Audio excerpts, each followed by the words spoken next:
Et si un voile de mystère nous cachait la véritable histoire des Saintes Écritures? Et si les images familières des personnages bibliques étaient bien éloignées de leur apparence réelle?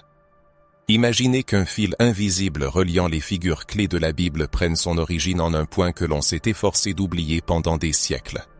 Il s'agit d'une lignée authentique choisie d'en haut, dont les racines ne se trouvent pas dans les palais européens, mais dans les terres brûlantes d'Afrique, où parmi les peuples locaux, un reflet de la promesse divine vit dans les cœurs et les âmes.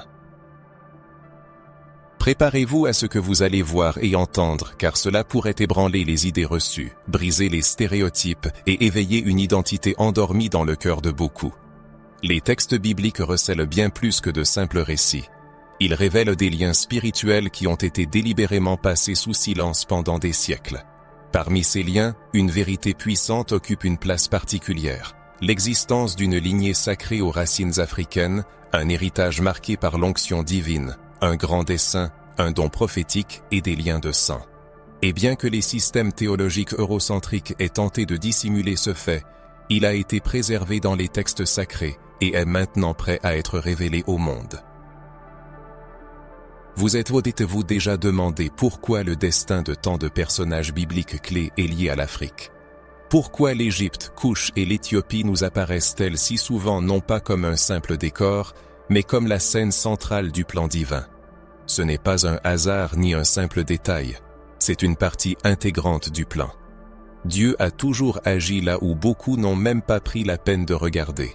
Et maintenant il suscite des gens pour révéler ce qui est resté longtemps dans l'ombre. Par exemple, l'histoire de Cham a été déformée pour justifier des siècles de discrimination raciale. La rencontre de Salomon et de la reine de Saba a été présentée comme une légende exotique, alors qu'en réalité, elle a jeté les bases d'une véritable lignée en terre africaine. L'épouse éthiopienne de Moïse a suscité l'indignation de ses frères, mais a été protégée par Dieu lui-même. L'homme qui a porté la croix de Jésus était africain. L'eunuque baptisé par Philippe était originaire d'Éthiopie, et parmi les guerriers de David, il y avait des gens des régions du sud, liés aux tribus sémitiques africaines. Tout cela n'est pas une simple coïncidence, mais des maillons d'une même chaîne qui doivent être redécouverts.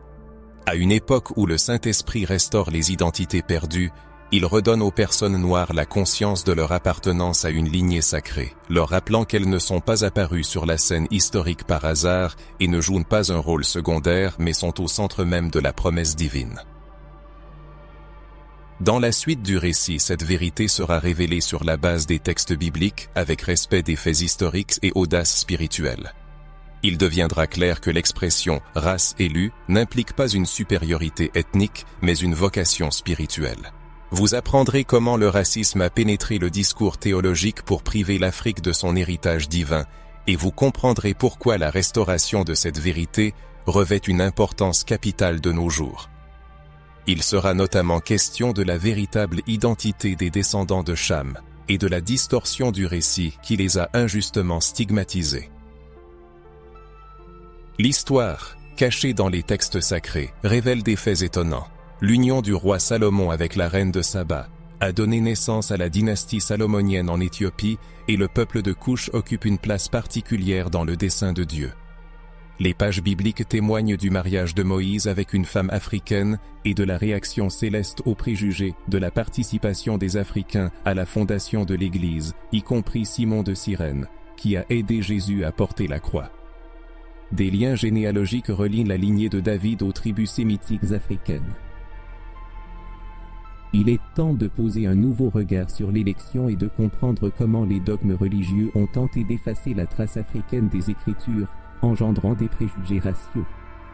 Les prophéties parlent d'un renouveau futur de l'Éthiopie et d'autres nations africaines. Cette révélation peut avoir un impact spirituel et prophétique profond sur le destin des Africains aujourd'hui. Chaque détail, chaque nom, chaque lieu découvert porte à cette voyage invite le lecteur à regarder la Bible d'un œil clair, libérer des interprétations biaisées qui en déforment le sens véritable. Êtes-vous prêt à voir votre histoire dans la parole de Dieu? J'entends l'étude des profs et les faits d'hommes cachés entre les lignes de la Bible.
pas seulement le théâtre d'événements bibliques, c'est un personnage spirituel actif, le berceau de la tendance divine.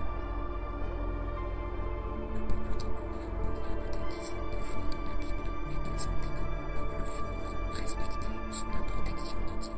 Dans Sophonie 3.10, le Seigneur dit « D'au-delà des fleuves de Couche, mes adorateurs, le peuple de ma dispersion, m'apporteront des offrandes. » C'est une indication directe d'un peuple qui, même loin de sa patrie, maintient une véritable adoration. Ce n'est pas seulement une géographie, c'est une identité, c'est une lignée. L'Éthiopie est invariablement présentée comme l'incarnation de la noblesse, de la beauté et de l'honneur. Dans le psaume 68-31, une puissante prophétie résonne. « Des princes viendront d'Égypte, l'Éthiopie s'empressera de tendre les mains vers Dieu. » Tout au long des temps bibliques, l'Éthiopie a été vénérée comme une terre de royauté, patrie de souverains sages, spirituellement développés et influents. La reine de Saba, que de nombreux érudits considèrent comme éthiopienne ou originaire des régions du sud du Soudan. Actuel a visité Salomon, émerveillé par sa sagesse. Cependant, peu de gens mentionnent sa propre contribution à l'histoire d'Israël. Selon les traditions éthiopiennes, une lignée est née de l'union de ces deux personnalités éminentes, lignée qui pendant des siècles a gardé l'Arche d'Alliance en Éthiopie. C'est l'un des plus grands trésors spirituels de l'histoire, injustement oublié au milieu des idées reçues. Une question légitime se pose. Pourquoi cette partie de l'histoire a-t-elle été oubliée, ignorée, ou pire encore, délibérément déformée ? La réponse réside dans l'approche eurocentrique qui a dominé pendant des siècles l'interprétation de la Bible, déformant intentionnellement les images des personnages, les événements historiques et le sens spirituel des Saintes Écritures.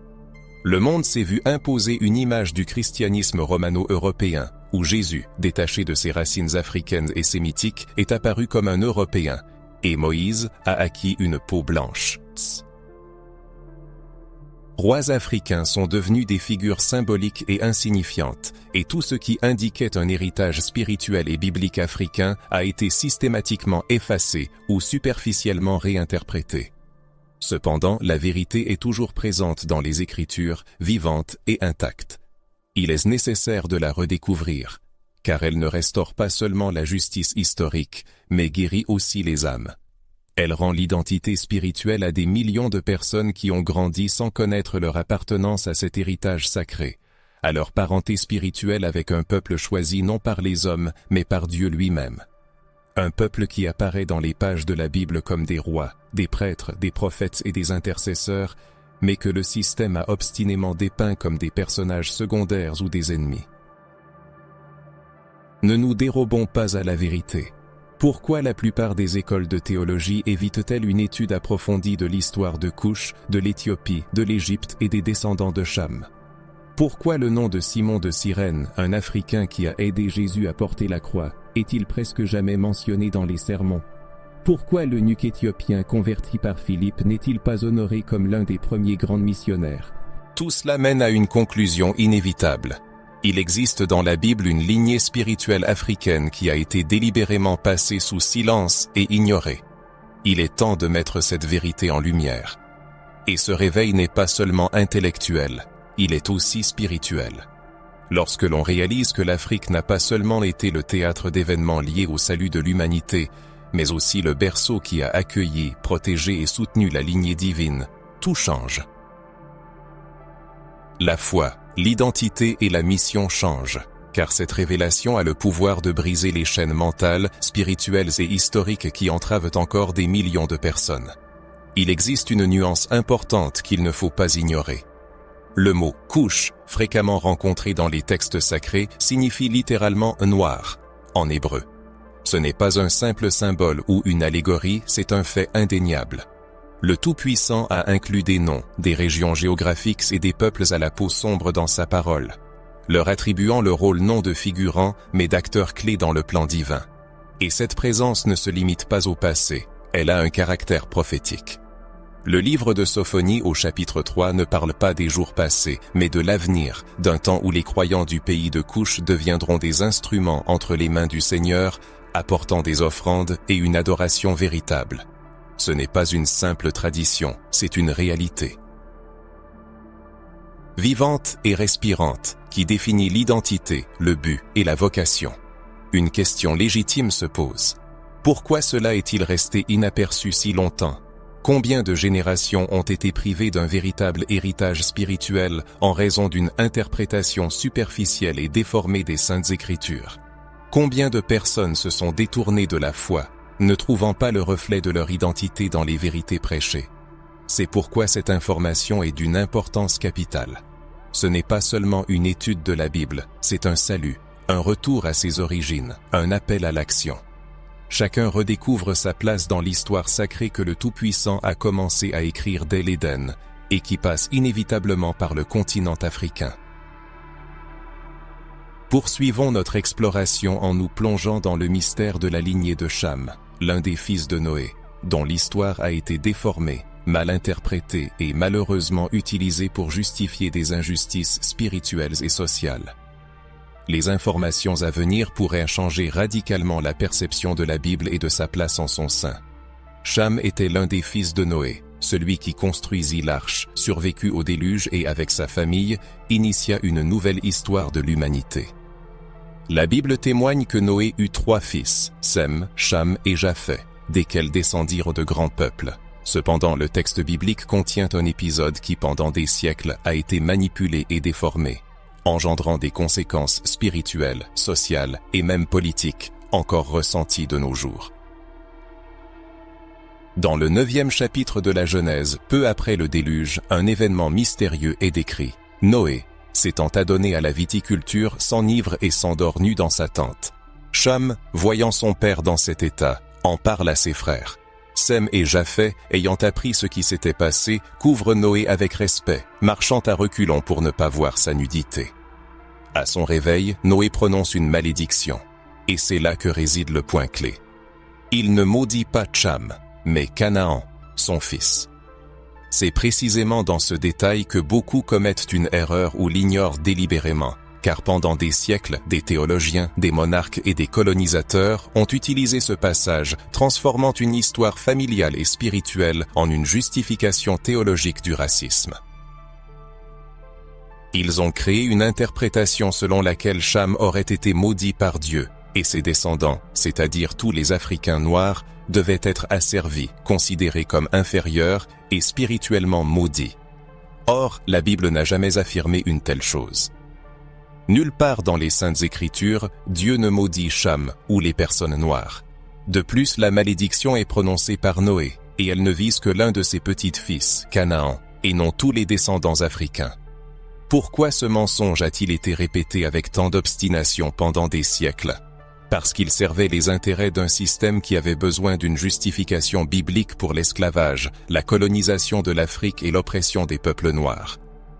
L'idée de la soi-disant malédiction de Cham a été créée pour justifier les atrocités commises au nom de la foi.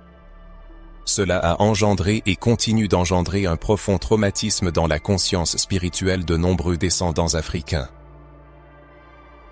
qui ont grandi en entendant que leur couleur de peau, leur origine ou leur lignée les rendait inférieurs, même du point de vue des Saintes Écritures. Aujourd'hui, une réévaluation des idées reçues est en cours. La vérité biblique originelle est mise en lumière, purifiée des interprétations partiales, des points de vue coloniaux et des motifs cachés. Selon le texte biblique, Cham est le progéniteur de grandes nations, le père de Cush, Éthiopie, de Mitsraïm, Égypte, de Pout, Libye et de Canaan. Ces nations ont joué un rôle significatif dans les sphères spirituelles, culturelles et historiques. C'est de Cush que l'Éthiopie est issue, occupant une place d'honneur dans les prophéties comme lieu d'adoration du Très-Haut. Mitsraïm est devenu le berceau de l'ancienne civilisation égyptienne, où se sont déroulés des miracles, des libérations et des révélations manifestées par Dieu. Même la terre de Canaan, mentionnée en relation avec la malédiction, fut par la suite donnée par Dieu au Kik. Peuple d'Israël. Une question légitime se pose. Comment une terre maudite a-t-elle pu devenir la terre promise? Cela ne témoigne-t-il pas de la contradiction des interprétations imposées? La vérité est que la lignée de Cham ne porte pas de malédiction, mais joue un rôle important dans l'histoire de l'humanité. C'est une lignée sacrée et puissante, marquée par la grandeur biblique et utilisée à plusieurs reprises par Dieu pour réaliser de grands desseins. Les représentants de cette lignée ont servi le royaume céleste, ont été des instruments de la justice divine et ont même accueilli Jésus-Christ. Cependant, les manipulations historiques de ce récit ont conduit à ce que même les leaders spirituels modernes évitent ce sujet, préférant l'ignorer, le considérant comme insignifiant ou appartenant à l'Ancien Testament. Mais peut-on négliger qu'un peuple entier ait été marginalisé théologiquement à cause d'un verset mal interprété? Ce qui se passe actuellement est un processus de guérison, de restauration et de réunification. Comprendre que Cham n'a pas été maudit, mais utilisé par Dieu pour créer des nations étroitement liées à l'histoire du salut, change tout. On commence à se voir dans les pages de la Bible, à se reconnaître dans les promesses et à prendre conscience de son appartenance à cette histoire. Ce n'est pas seulement une correction théologique, c'est une révolution spirituelle. Les descendants de Cham, en particulier les Africains, ont été délibérément relégués à la périphérie du récit dominant. Cependant, Dieu ne les a jamais exclus de ses plans. Ils ont toujours été présents au moment clé de l'histoire, depuis l'Éden jusqu'à l'Égypte, les prophètes, les prophéties, les premiers chrétiens et l'époque contemporaine. Cette révélation doit résonner et se propager, car de nombreux frères et sœurs sont encore prisonniers d'une théologie raciste qui déforme la vérité pour maintenir le pouvoir et la domination. C'est pourquoi ce matériel n'est pas seulement une explication biblique mais un acte de justice spirituelle auquel chacun peut participer. Poursuivant notre exploration, il convient d'aborder l'une des histoires les plus énigmatiques et spirituellement significatives de la Bible, la rencontre de Salomon et de la reine de Saba. Cet épisode n'est pas seulement fascinant par son symbolisme et son sens spirituel, mais il contient également des révélations sur une lignée africaine que l'on a tenté d'effacer du récit biblique. Derrière cette rencontre se cache non pas une simple visite diplomatique entre deux royaumes, mais le début d'une lignée réelle, sacrée et existante à ce jour, la dynastie salomonienne en Éthiopie ayant une signification spirituelle bien plus grande qu'on ne l'imagine. La tradition raconte que la reine de Saba, ayant entendu parler de la grandeur et de la sagesse du roi Salomon, entreprit un voyage grandiose à Jérusalem. Sa caravane était remplie de trésors, pierres précieuses, tout cela symbolisant le respect et l'honneur. Cependant, derrière cette histoire se cache un spirituel profond, souvent négligé. La reine de Saba n'était pas seulement une souveraine, mais une femme sage et influente d'origine africaine, dirigeant un royaume probablement situé sur le territoire de l'Éthiopie moderne, dans la partie sud de la péninsule arabique portant l'Afrique du Nord-Est. Elle reconnut dans Salomon non seulement un roi, mais aussi un élu de Dieu. La rencontre de ces deux personnalités éminentes ne fut pas un simple événement politique ou une visite formelle, mais un moment spirituel. Les textes bibliques témoignent que la reine fut frappée par la magnificence de ce qu'elle vit. Un trouble, l'organisation, des serviteurs amenés à la vie et surtout la sagesse des parents de Salomon. Elle s'écria : « Ce que j'ai entendu est vrai, mais ce que j'ai vu dépasse toute description. » À ce moment-là, elle reconnut la grandeur du Dieu d'Israël, ce qui témoigne d'un échange spirituel et de la naissance d'un nouveau lien. Selon les traditions éthiopiennes, consignées dans le Kebra Négast, un document historique majeur de l'Éthiopie, un fils nommé Ménélik naquit de l'union de Salomon et de la reine de Saba. Ce fils ne se contenta pas de perpétuer la lignée royale, mais joua un rôle clé dans l'histoire. Devenu adulte, Ménélik se rendit à Jérusalem pour rencontrer son père et s'imprégner de son héritage spirituel. Salomon l'accueillit avec honneur, le reconnut comme héritier et le bénit. De retour en Éthiopie, Ménélik rapporta non seulement des connaissances, mais aussi la plus grande des reliques, l'Arche d'Alliance. Cette même arche, symbolisant la présence de Dieu parmi le peuple d'Israël, dans laquelle étaient conservées les tables des 10 commandements, la manne céleste et le bâton d'Aaron. La tradition veut que cet artefact sacré ait été transporté en Afrique par Ménélik et soit encore conservé dans la ville d'Aksum sous la garde de moines qui ont consacré leur vie à son service et le protègent des regards extérieurs.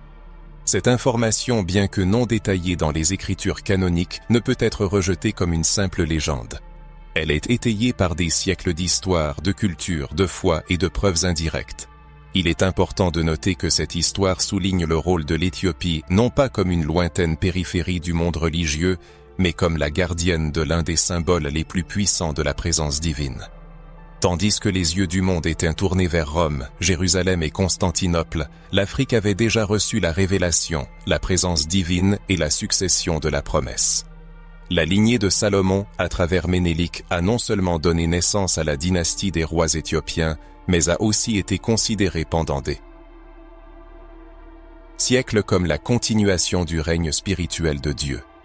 Les empereurs éthiopiens se considéraient comme des descendants directs de Salomon et de la reine de Saba, ce qui n'était pas un simple titre symbolique mais une vocation spirituelle fondée sur une identité biblique, prophétique et ancestrale. Étonnamment, la monarchie éthiopienne a subsisté jusqu'en 1975. Pendant des millénaires, cette lignée est restée vivante et fidèle, et même le dernier empereur, Haïlé Sélassié, a affirmé son ascendance de Salomon, se basant sur cette histoire. Malheureusement, ce fait a souvent été ignoré et passé sous silence par de nombreux cercles chrétiens occidentaux. Alors que le christianisme européen, souvent lointain et froid, se répandait en Afrique, une lignée vivante existait en Éthiopie, régnant sur la base de la Bible, reconnaissant son identité dans la parole et préservant le souvenir de la présence divine. Il est impossible d'ignorer ces faits, ils exigent d'être reconnus. Car cette saga n'est pas seulement une chronique de rois et de reines, c'est un récit de la préservation de l'identité d'un peuple marqué du sceau de la promesse divine. Permettez-moi d'approfondir la réflexion. Si l'arche d'alliance sacrée repose réellement en Éthiopie, comme le veut la tradition, et si l'arbre généalogique est authentique, quel est le rôle de l'Afrique dans l'histoire moderne? Quelle révélation la fidélité inébranlable du Tout-Puissant dans la préservation de ce qu'il a commencé recèle-t-elle? Que signifie la résilience de la foi africaine, son lien indéfectible avec les origines, malgré l'oppression, la colonisation et les tentatives de l'effacer de la mémoire? Ces questions mènent à une prise de conscience profonde. L'Afrique n'est pas une simple page de la Bible, elle est la gardienne de la promesse. Le sang de l'alliance, la sagesse des souverains, la pureté de l'adoration, le courage des prophètes, tout cela palpite dans les veines de l'histoire africaine. Sans exagération, on peut affirmer que pour comprendre le dessein divin de l'humanité, il faut tourner le regard vers l'Éthiopie, les descendants de Cham, la reine de Saba, et l'héritage qui perdure jusqu'à ce jour. C'est pourquoi cette information n'est pas seulement instructive, elle est capable de transformer, de briser les barrières et de réunir les gens avec leur foi, leur identité et leur destinée. Poursuivons notre exploration sans perdre le fil du récit. Nous allons maintenant aborder l'un des épisodes les plus emblématiques et pourtant les plus tus des Saintes Écritures, l'histoire de Moïse et de la femme éthiopienne. Ce bref moment, immortalisé en quelques versets du livre des Nombres, porte en lui une charge spirituelle d'une force immense, une déconstruction profonde des préjugés raciaux qui pendant des siècles ont tenté de s'insinuer jusque dans la foi chrétienne. Nous y voyons clairement que le parti pris n'est pas seulement un problème social, mais une maladie spirituelle, et que le Seigneur lui-même la condamne sévèrement. La Bible est claire. Dans Nombres, chapitre 12, il est dit que Moïse prit pour femme une Éthiopienne, une Couchite, comme le dit l'hébreu original. Et cela suffit à dissiper de nombreux mythes créés au fil du temps. Moïse, le chef élu, l'homme qui parlait à Dieu face à face, le libérateur du peuple juif, était marié à une femme africaine noire. Ce n'est pas une interprétation, c'est le texte de la Bible présenté clairement et curieusement souvent ignoré, passé sous silence dans les chaires, les séminaires et les cercles de discussion. Mais ce n'est pas tout. Lorsque Aaron et Myriam, le frère et la sœur de Moïse, apprennent ce mariage, ils s'indignent. Et c'est là que se déroule ce que l'on pourrait appeler un scandale spirituel. Ils n'expriment pas directement leur mécontentement quant à la couleur de peau de l'épouse de Moïse, mais leur réaction trahit quelque chose de plus profond. Ils sont troublés par l'union de Moïse avec une femme africaine. Ils se couvrent de prétextes spirituels, demandant « L'Éternel n'a-t-il parlé que par Moïse? N'a-t-il pas aussi parlé par nous ?» Cependant, le contexte indique clairement d'autres motifs. Leur choix de conjointe les dérange. Et c'est là que le texte biblique atteint sa splendeur. L'Éternel l'entendit. Dieu lui-même intervient dans la situation. Et les événements qui suivent prennent un sens symbolique profond. Dieu les convoque tous les trois à la tente d'assignation. Il descend dans la colonne de nuée, place Moïse d'un côté et Aaron et Myriam de l'autre, et les réprimande. Il leur rappelle que les prophètes ont des rêves et des visions, mais qu'avec Moïse, il parle face à face, et il demande pourquoi ils n'ont pas craint d'élever la voix contre son serviteur élu. Les conséquences négatives ne se font pas attendre. Myriam, qui s'était opposée au mariage de Moïse avec l'Éthiopienne, est immédiatement frappée de lèpre, et une caractéristique marquante de cette maladie est sa blancheur, semblable à la neige. Dans cet épisode, le texte biblique ne se contente pas de constater un fait de punition, mais établit un parallèle saisissant. Myriam, qui avait raillé la femme éthiopienne pour son origine, se retrouve maintenant dans un état qui symbolise l'aliénation et l'impureté en raison de la couleur blanche de sa peau, causée par la maladie. En même temps, la femme critiquée reste intouchée, entourée d'honneur et de protection, comme une élue de Dieu. Cela sert de signal clair que les préjugés raciaux sont une abomination pour Dieu, et de plus, qu'il valorise et protège la diversité ethnique comme faisant partie de son dessein. Ce fragment des Saintes Écritures, malgré sa brièveté, porte un coup dévastateur aux croyances racistes qui se sont enracinées dans la conscience des gens pendant des siècles. Alors que beaucoup tentaient de donner aux événements bibliques une apparence homogène, ici le Tout-Puissant lui-même prend la défense du mariage entre Moïse, représentant du peuple juif, et une femme d'origine africaine. Et non seulement il le défend, mais il punit sévèrement ceux qui osent remettre en question cette union. Cela conduit inévitablement à la question: si pour Dieu il n'y a pas d'obstacle à l'union de différentes races, pourquoi tant d'églises, de pasteurs et de leaders religieux continuent-ils de soutenir des vues racistes, élitistes et déconnectées de la réalité sur la foi? Pourquoi les mariages mixtes suscitent-ils encore de la méfiance dans certaines communautés chrétiennes? La réponse réside dans une théologie déformée, enracinée dans l'ère coloniale et façonnée par l'influence des intérêts politiques, et non par la révélation spirituelle. Cependant, lorsque nous nous tournons vers la Bible avec un regard impartial, libre de préjugés, nous commençons à comprendre que Dieu a toujours valorisé la diversité, a appelé à lui différents peuples et les a unis dans un plan de salut unique. Le mariage de Moïse en est une preuve éclatante.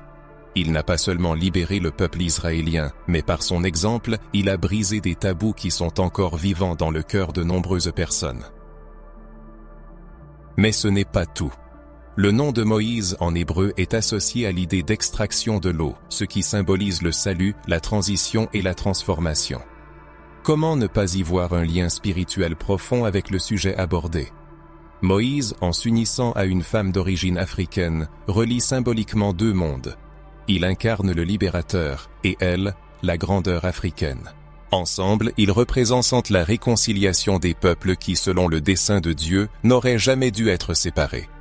Cela change radicalement notre conception de la foi. Si nous réalisons que le racisme est incompatible avec l'Évangile depuis l'Ancien Testament, alors nous devons revoir nos convictions. Nous devons condamner avec audace toute doctrine qui utilise la Bible pour justifier l'exclusion, la supériorité raciale ou la ségrégation spirituelle. La Bible n'est pas un livre de supériorité, mais un livre de salut, de réunification et de restauration. L'histoire de Moïse et de la femme éthiopienne est un signe que le ciel regarde le monde différemment des hommes. Là où l'homme voit la différence, Dieu voit un but. Là où l'homme élève des barrières, Dieu construit des alliances. Et là où l'homme sème les préjugés, Dieu rend justice. L'auteur invite les lecteurs à réfléchir sur les idées reçues et les préjugés. Si même Moïse, le plus grand prophète de l'Ancien Testament, a été béni par Dieu dans son union avec une Africaine, combien d'autres vérités nous échappent-elles à cause des stéréotypes imposés? Combien de choses évidentes passent inaperçues à cause d'une pensée limitée et partiale? Il est temps de libérer l'esprit, d'écouter la parole de Dieu et non les traditions figées, de laisser le Saint-Esprit nous guider au-delà de la compréhension superficielle. Il y a là un sens profond. Dieu appelle une génération capable de restaurer les vérités oubliées, de libérer les esprits de l'esclavage des préjugés et, comme Moïse, de briser les tabous qui entravent la conscience. Si le lecteur est arrivé jusqu'à ce point, c'est qu'il est prêt à percevoir cette vérité. L'auteur propose ensuite d'approfondir l'un des sujets les plus tus, mais les plus significatifs de l'histoire chrétienne: la présence de personnes noires parmi les apôtres et les premiers chrétiens. Ce thème peut paraître inattendu pour ceux qui sont habitués à une interprétation eurocentrique de l'Évangile, dans laquelle les personnages africains sont soit ignorés, soit laissés dans l'ombre. Cependant, il est important de comprendre qu'il ne s'agit pas d'une nouvelle doctrine, mais de faits qui ont toujours été dans la Bible, mais qui, pour diverses raisons, ont été oubliés. En premier lieu, l'auteur attire l'attention sur Simon de Cyrène, dont le nom est mentionné dans le récit de la crucifixion de Jésus. Simon était originaire de Cyrène, une ville d'Afrique du Nord sur le territoire de la Libye actuelle. Selon les Écritures, lorsque Jésus, affaibli et épuisé, montait au Golgotha, les soldats romains forcèrent Simon à porter sa croix. Cet acte a une signification spirituelle immense. De toutes les personnes présentes, c'est à un Africain qu'est échu l'honneur de toucher la croix du Messie. Ce n'était pas un hasard, mais un signe divin, gravé dans le moment le plus tragique de l'histoire du salut. Tandis que de nombreux disciples s'étaient dispersés et que les autres observaient de loin, un Africain noir se trouvait là, partageant la souffrance et le triomphe du Christ. Il n'a pas seulement touché la croix, il est entré dans l'histoire de la rédemption. Sa présence n'est pas un épisode accidentel, mais une affirmation spirituelle. Le peuple africain a toujours occupé une place importante dans le plan de Dieu. La Bible continue de surprendre. Au chapitre 8 des Actes des Apôtres, il est raconté la rencontre étonnante de l'évangéliste Philippe avec un eunuque éthiopien, un haut fonctionnaire, trésorier de la reine Candace, souveraine d'Éthiopie.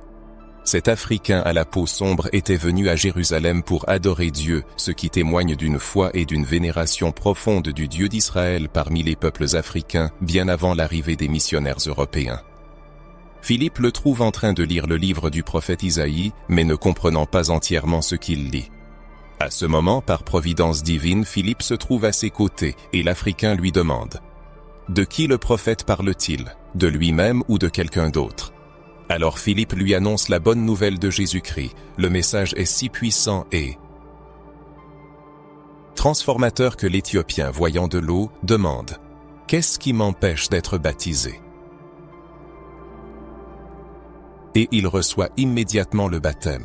Après cela, quelque chose d'étonnant se produit. Philippe disparaît soudainement, emporté par l'esprit, et l'eunuque poursuit son chemin, rempli de joie. Imaginez cette scène. Un homme de retour en Éthiopie avec la bonne nouvelle de l'Évangile, avec les prophéties d'Isaïe illuminées par la lumière du nom de Jésus, brûlant dans son cœur et avec une foi inébranlable. Réalisez-vous toute la profondeur de cet événement.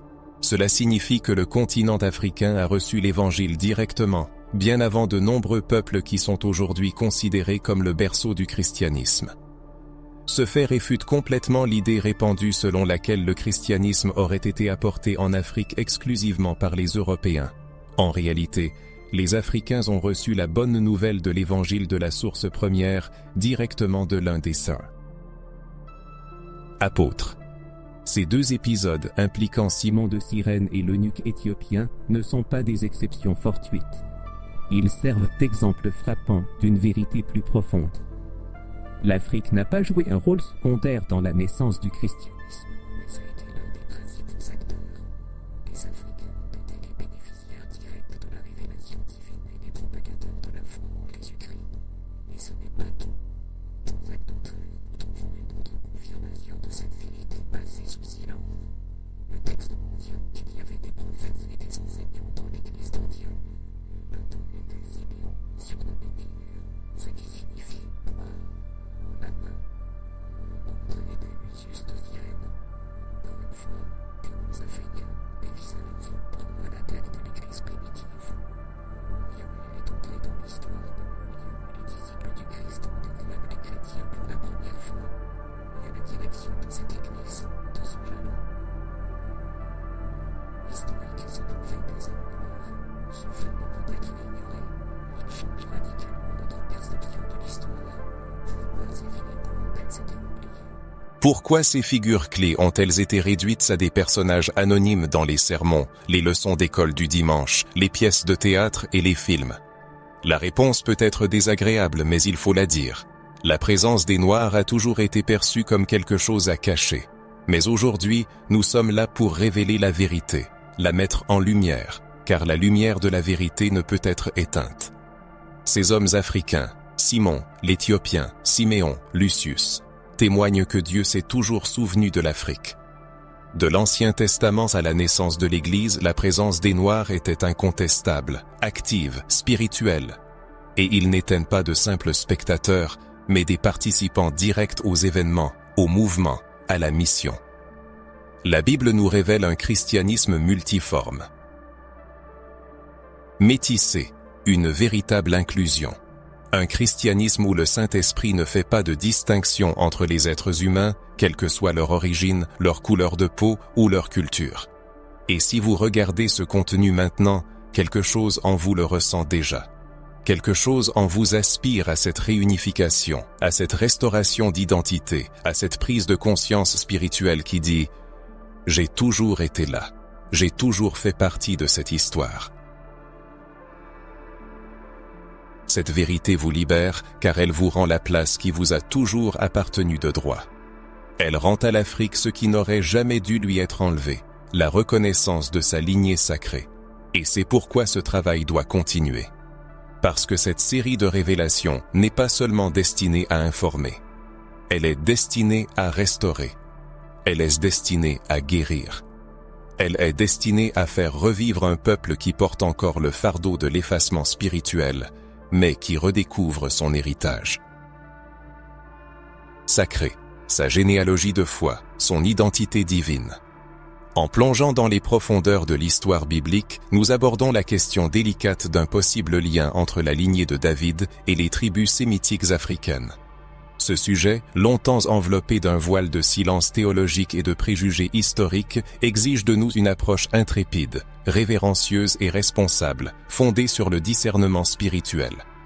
C'est ici que nous pourrions découvrir que le sang africain coule plus près de la promesse messianique que beaucoup n'osent l'imaginer. David, le roi dont le cœur battait à l'unisson avec celui de Dieu, fut le patriarche dont la descendance donna naissance au Messie, Jésus. Ce seul fait souligne l'importance colossale de son origine.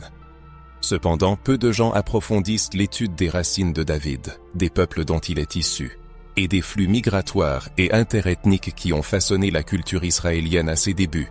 C'est ici que des traces distinctes de liens africains apparaissent dans la lignée royale d'Israël. Pour comprendre cette question, il faut se tourner vers Juda, le père de Pharès, un ancêtre direct de David. Juda eut des enfants avec Tamar, une femme qui n'était pas israélite d'origine. Cette femme courageuse et ingénieuse, Tamar, occupe une place importante dans la généalogie du Christ, comme le souligne particulièrement l'évangéliste Matthieu. Ce fait témoigne que Dieu utilise les mariages mixtes des représentants de différentes tribus et nations situées en dehors de l'axe officiel israélien, pour accomplir son plan. Ainsi, la lignée de Juda porte dès l'origine l'empreinte du mélange des cultures et peut-être des sangs ethniques. Mais ce n'est pas tout. L'apparition même des tribus sémitiques au Proche-Orient est inextricablement liée aux peuples africains. Les routes commerciales, les mariages politiques et la proximité géographique entre Canaan, l'Égypte, Couche et d'autres régions d'Afrique ont favorisé un mélange culturel et sanguin actif. Les Juifs ne vivaient pas isolés. Ils se mariaient avec des femmes d'autres nations, avaient des enfants d'Égyptiennes, de Couchites, de Moabites, filles des nations voisines. David fut le fruit de cette réalité. Il est également remarquable que parmi les vaillants hommes qui suivirent David, il y eut des étrangers, des hommes venus d'autres terres. Son lien avec le pays des Philistins témoigne d'un respect et d'une alliance avec des cultures extérieures au monde juif traditionnel. Cela nous pousse à nous demander ce qui a pu être omis ou simplifié dans l'histoire officielle de sa lignée. Le point culminant de cet argument est l'histoire de Salomon, fils de David. Comme on le sait, Salomon conclut une alliance avec la reine de Saba, de laquelle naquit la dynastie éthiopienne, considérée comme les héritiers légitimes du trône de David. Si cette lignée est réellement légitime et étayée par des siècles de tradition, de foi et de règne, alors il existe un pont direct entre David et l'Afrique, un pont de sang, d'origine et d'alliance. Cette possibilité réelle de métissage a des conséquences spirituelles colossales, car elle témoigne que le plan de Dieu n'a jamais été limité par un type ethnique, une pureté raciale ou une exclusivité géographique. La présence de femmes étrangères, d'hommes d'autres nations, d'unions interculturelles dans la généalogie de David, et par conséquent dans la généalogie du Christ, est un appel spirituel contre le racisme religieux. C'est la preuve que Dieu choisit par destination et non par appartenance ethnique, et qu'il construit sa promesse sur des ponts, et non sur des murs. Historiquement, de nombreux universitaires et institutions religieuses ont résisté à l'idée d'une possible origine africaine du roi David et, par conséquent, à la présence de racines africaines dans la généalogie de Jésus-Christ. Reconnaître ce fait reviendrait à briser une vision eurocentrique établie du Christ, ce qui suscite un certain malaise dans la société. Cependant, une telle reconnaissance ne détruit pas seulement les fausses conceptions, mais rend également aux Afro-Américains leur droit légitime de se voir comme faisant partie de l'histoire sacrée, de se reconnaître dans les promesses bibliques et de prendre conscience de leur rôle dans la préparation du chemin vers le salut. La prise de conscience et l'acceptation du lien spirituel avec David peuvent redéfinir l'identité de nombreuses personnes, car cela indique que la royauté de Dieu ne se manifeste pas dans l'apparence, mais dans l'onction spirituelle. Le trône de David dont parlent les prophéties peut être lié à des personnes marginalisées, mais qui ont toujours fait partie de l'histoire. Imaginez l'impact qu'aura l'enseignement de ces vérités dans les églises, et la force que la génération montante acquerra en réalisant que David aurait pu avoir des traits africains, et que la royauté spirituelle peut se refléter dans les traits des représentants d'anciennes cultures qui ont été effacés de la surface de la terre, mais qui n'ont pas disparu sans laisser de traces. Cela peut transformer la foi, guérir les blessures de l'âme et briser les structures de domination. Il est donc nécessaire d'en parler avec audace et de diffuser cette révélation, basée sur les textes bibliques et l'expérience spirituelle, qui restaure la justice historique. Il ne s'agit pas d'une fiction, mais de relier des faits, d'analyser des détails et de revenir aux Écritures sans les distorsions apportées par la tradition européenne, afin que la vérité résonne pleinement. Si le lecteur est arrivé jusqu'à ce point, c'est qu'il est prêt à percevoir cette vérité. Il s'ensuit une exploration encore plus profonde et transformatrice de la lignée spirituelle que la Bible appelle la race élue, la nation sainte, le peuple de Dieu, acquis. La question se pose. Ce concept se réfère-t-il à une généalogie littérale et à des liens de sang, ou s'agit-il de quelque chose de plus puissant et d'universel, lié à un but spirituel plutôt qu'à une origine ethnique? Dans ce contexte, la parole de Dieu devient un miroir, reflétant non seulement les visages et les noms du passé, mais aussi les réalités du présent. La race élue, décrite dans 1 Pierre 2:9, ne se limite plus à la tribu de Juda ou aux descendants d'Israël au sens physique. L'apôtre Pierre s'adresse aux nations dispersées, parmi lesquelles de nombreux païens sans racines juives, mais les appelle une race élue. Cela est possible parce que l'appel de Dieu transcende les liens de sang et s'adresse à l'esprit humain. L'appartenance à une lignée spirituelle n'est pas déterminée par le lieu de naissance, mais par celui qui a appelé la personne et par sa nouvelle naissance spirituelle. L'identité de la race élue et du peuple élu s'est élargie lorsque le Christ a ouvert les portes du salut à tous les croyants. Cependant, cela n'annule pas le rôle des ancêtres, mais, au contraire, approfondit la compréhension, ajoutant à l'origine physique une dimension prophétique, liée à la foi, au but spirituel et à la transformation. Les révélations des Écritures sur les lignées recèlent un sens profond. La Bible présente une vision spirituelle où les lignées deviennent des modèles, des archétypes, des promesses et des héritages, activés non par les liens du sang, mais par l'alliance avec le Tout-Puissant. Cela signifie que même ceux qui n'ont pas de racines juives ou n'appartiennent pas à des familles royales selon les critères humains, peuvent devenir les héritiers des promesses éternelles, portant en eux l'esprit du Dieu vivant. Cependant, il est important de ne pas tomber dans l'extrême en spiritualisant tout au point d'effacer l'identité des peuples qui ont joué un rôle historique dans les desseins de Dieu.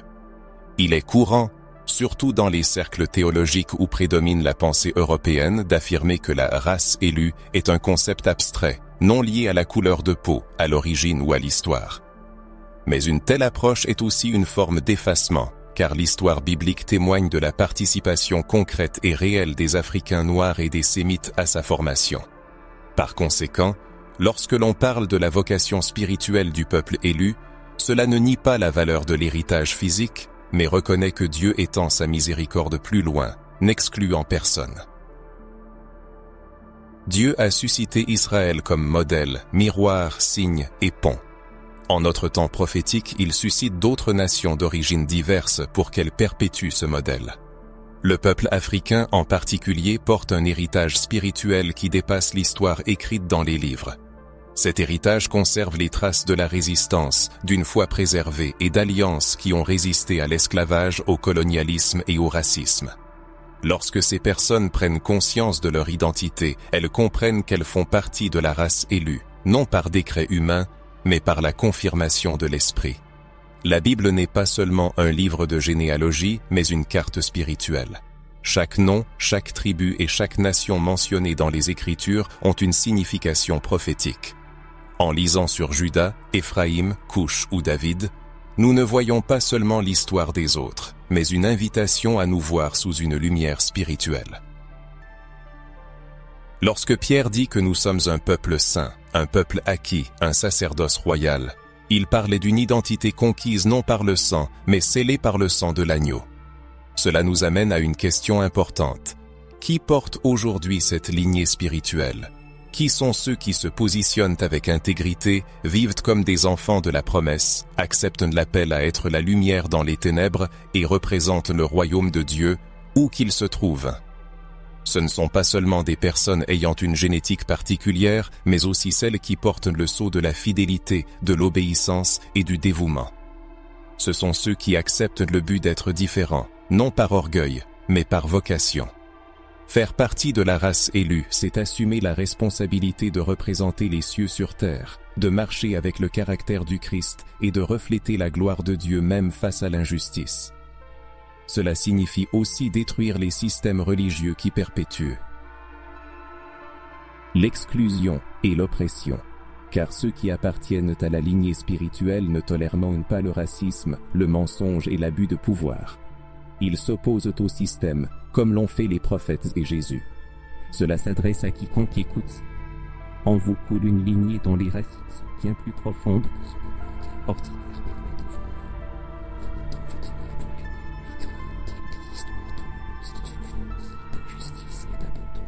Mais l'arbre spirituel a reçu une nouvelle vie grâce à la promesse, rachetée par la croix et réactivée par le Saint-Esprit. Vous faites partie d'une génération appelée à restaurer ce qui a été perdu, non seulement dans les chroniques poussiéreuses de l'histoire, mais aussi dans l'esprit même de l'Église. Remarquez-vous cette interconnexion. Il ne s'agit pas de théories abstraites, mais de la conscience de soi d'un peuple qui s'éveille à la vérité et qui est revêtu de l'autorité des fils et des filles de Dieu. Il réalise que la Bible n'est pas seulement une galerie de héros inaccessibles, mais un miroir qui reflète notre véritable essence. Des prêtres, des rois, des saints appelés à régner avec grâce et justice. Cette identité doit être confirmée, proclamée et prophétiquement révélée au monde, car pendant longtemps, on nous a persuadés de notre insignifiance, de notre rôle secondaire et de notre aliénation. Mais maintenant, le Saint-Esprit met en lumière ce qui était caché.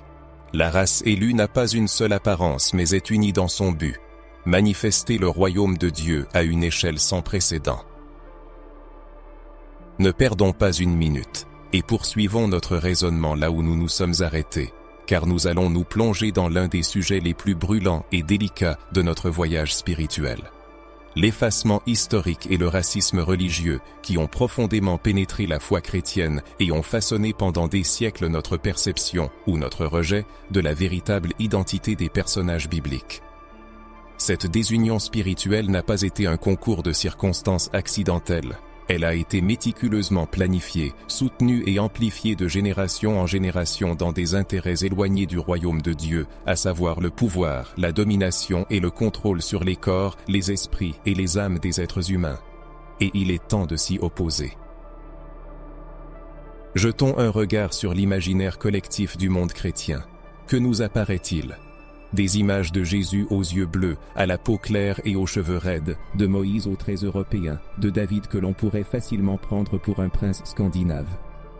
Marie, la mère de Jésus, est invariablement représentée comme une femme à la peau blanche, presque éthérée. À quoi cela mène-t-il? Cela engendre un profond sentiment d'aliénation dans l'esprit et le cœur de millions de personnes à tous sombres qui ont grandi sans trouver le reflet de leur identité dans les pages de la Bible.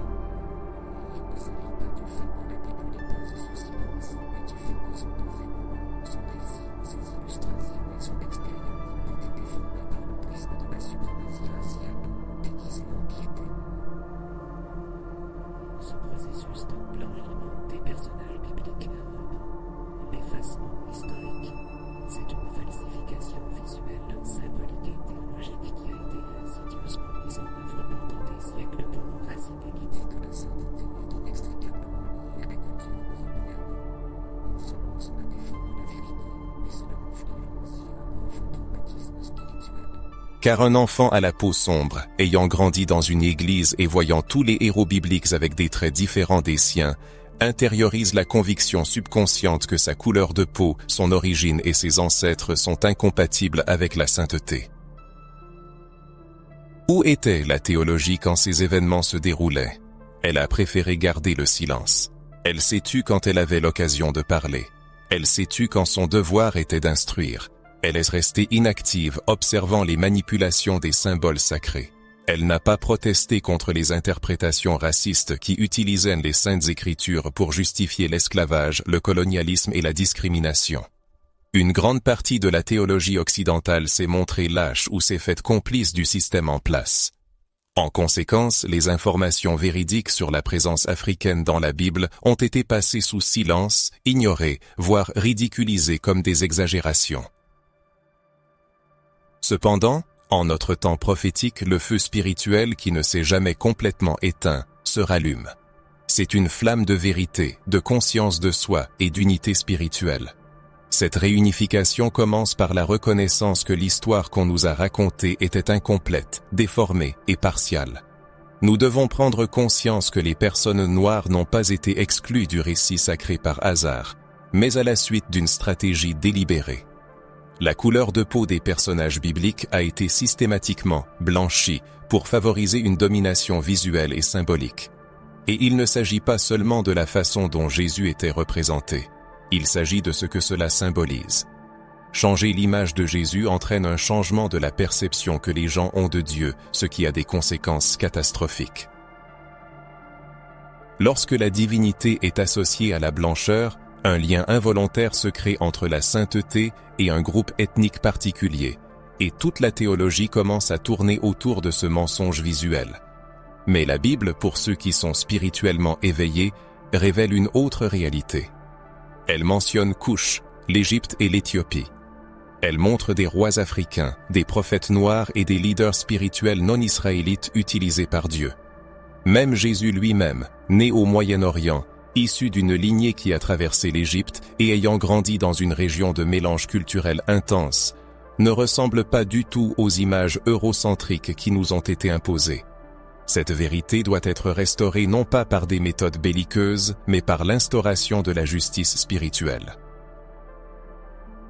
Reste la question: comment inverser ce processus de désunion? Comment guérir les blessures infligées par des siècles de racisme religieux? La réponse commence par ce que nous faisons ici: parler, dénoncer, apporter la lumière, sauver et créer un nouvel espace pour les Noirs, les Latinos, les peuples autochtones et tous ceux qui ont été exclus du récit traditionnel. Pour qu'ils puissent même se revoir dans la Bible non comme des figurants, mais comme des protagonistes, porteurs d'un héritage sacré, d'une foi vivante et d'un lien avec le ciel qui ne dépend de l'approbation d'aucun système religieux. Cette restauration commence aux autels, dans les chaires et dans les cercles de discussion. Elle commence par des pasteurs qui trouvent le courage d'admettre: on nous a mal enseigné. Elle commence par des professeurs de théologie qui reconnaissent: nous avons beaucoup ignoré.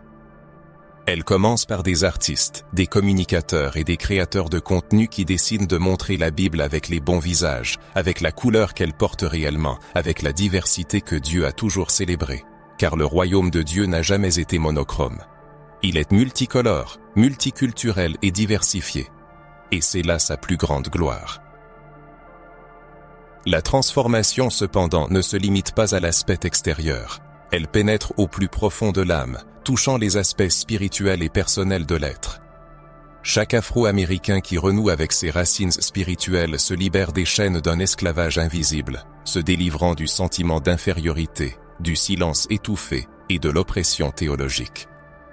Lorsqu'une telle personne s'éveille à la conscience de sa signification, comprenant qu'une place lui est réservée dans le dessein divin, qu'elle est une partie intégrante de l'histoire du salut, que sa couleur de peau et sa culture unique sont reconnues en la présence du Tout-Puissant, cela produit un effet semblable à un tremblement de terre en enfer et restaure l'harmonie dans les cieux.